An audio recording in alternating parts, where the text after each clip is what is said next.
I was born into the system, basically. Right after birth, when right into foster care, I was adopted around the age of 6 or 7. The adoption failed a few years later, and within that adoption, my name was changed. My entire name, first, middle, and last. Well, growing up before the age of 7, a child knows their name and it knows, who cares for them, who loves them without it being said. And at that time, I didn't feel as though I had anyone who cared for me and loved me because I was in different homes, month after month or whatever the case was. But I knew my name and I longed to know who my biological family was, even at that young age. This may sound a little crazy, but the normalcy for me was change, moving from one home to the next,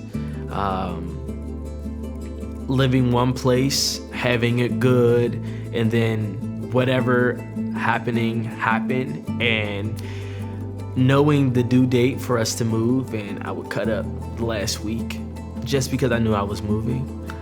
That was normal to me. Going to schools, not having any friends, that was normal to me. Being embarrassed to be around my foster parents' family, that was normal to me. I knew it wouldn't last forever, so that normalcy to me is change, even to this day.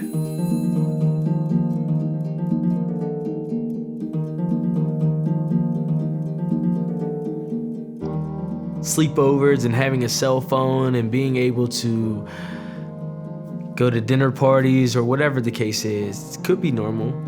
But my normal, like I said earlier, was moving from place to place. But it was also normal for me not to move with my sibling. I could be going one place and my sibling could be going another. I believe it would be very beneficial for there to be a law implemented within the foster care system that siblings grow up together regardless of the situation.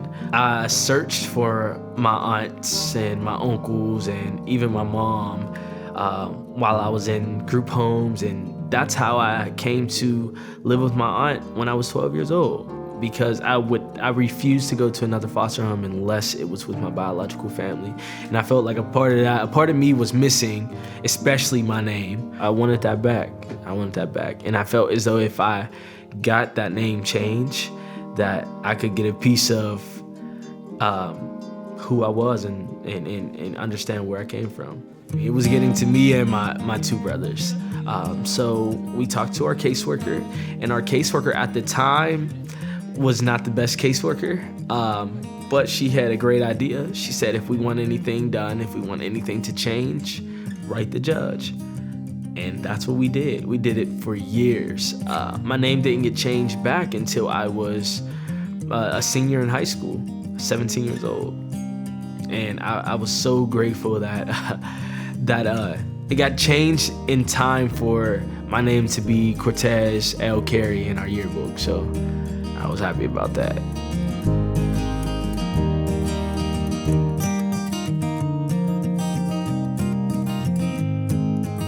I work for the Department of Human Services. I'm an educational liaison for the county, so I work with juvenile delinquents and former current foster youth, specifically with education. Whatever their education goals are, it's my job to make sure they're on track and they fulfill those goals and get to the finish line, whatever finish line that is for them.